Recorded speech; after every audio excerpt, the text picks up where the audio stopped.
कल की आधी बची एक कहानी जिसका नाम है सरिया और बिहू नृत्य।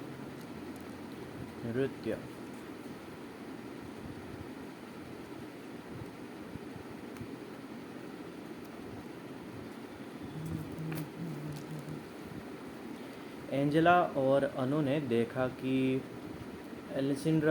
एलेसिंड्रा ने वैष्णव मठ के सभागार में नृत्य कर रहे युवा साधुओं का फिल्मांकन किया। एंजेला आश्चर्य से सोच रही थी कि क्या सतियाँ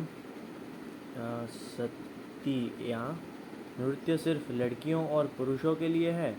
एंजेला और अनु सोच रहे थे कि काश वो भी इन युवा साधुओं की तरह गा सकते, नृत्य कर सकते और छद्म युद्ध लड़ सकते। माँ ने एंजेला को बताया कि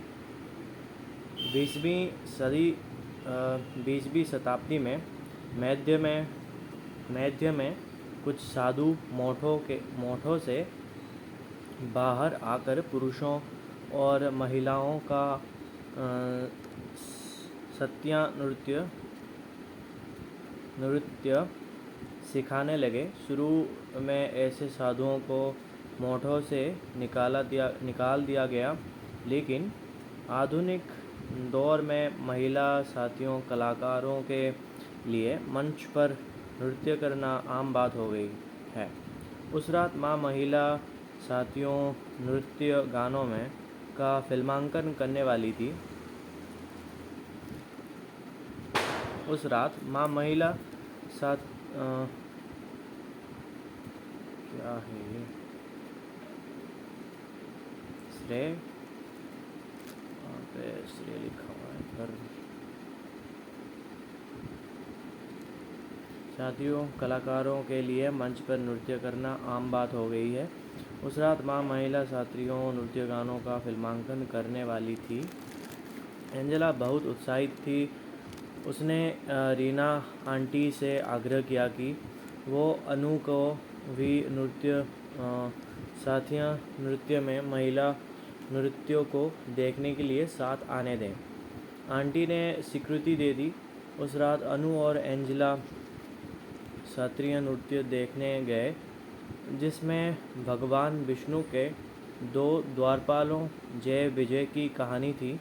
पर्दा उठा और एंजेला ने देखा कि सफ़ेद पगड़ी नुमा टोपी में 2 महिलाएं नृत्य और नाटक की शैली में कमाल का अभिनय कर रही हैं। जैसे जैसे कहानी आगे बढ़ी, उन दोनों ने देखा कि किस तरह जय और विजय ने कोई बड़े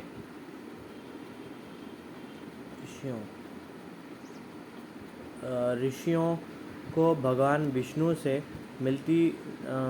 मिलने नहीं दिया, क्योंकि उस वक्त भगवान विष्णु सो रहे थे। वो ऋषि नाराज हो गए। उन्हें जय विजय को असुर बनने का श्राप दे दिया। भगवान विष्णु की नींद जब टूटी, जब उन्हें अपने द्वारपालों के बचाने के लिए आना पड़ा, उन्होंने वचन दिया किया कि वो जय और विजय को मारकर उन्हें श्राप से बचा लेंगे। बाद में जय और विजय दोबारा भगवान विष्णु के द्वारपाल बने। एंजेला को ये कहानी नाटकीय और दिलचस्प लगी। एंजेला को ये कहानी नाटकीय और दिलचस्प लगी। क्षत्रिय महिला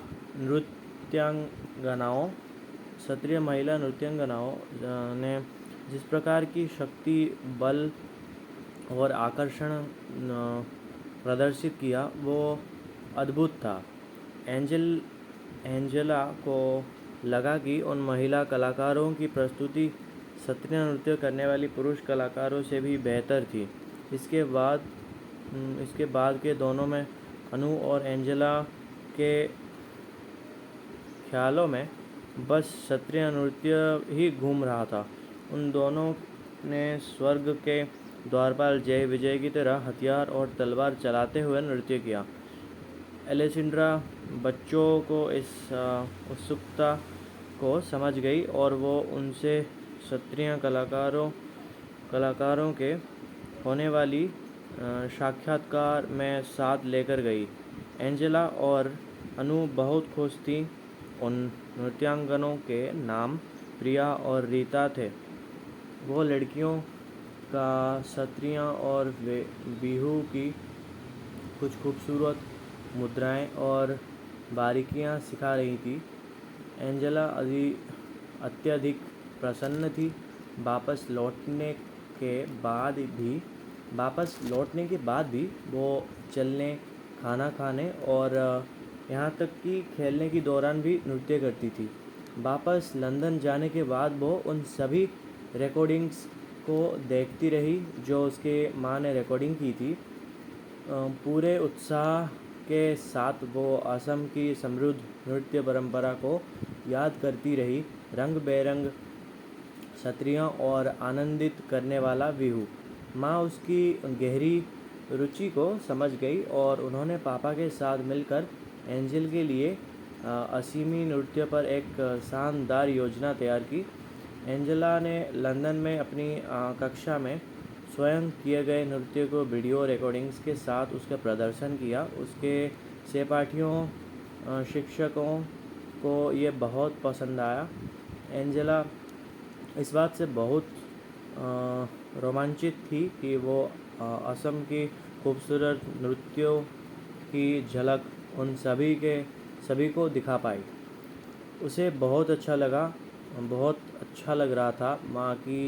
माँ को भी हर बार ऐसे ही अच्छा लगता होगा जब वो कोई फिल्म बनाती होंगी।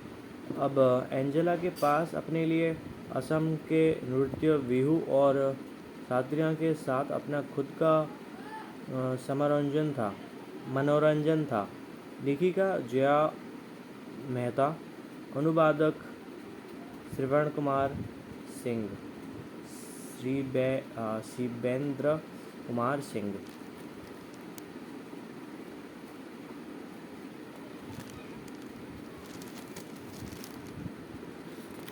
तो यहीं कहानी ख़त्म होता है।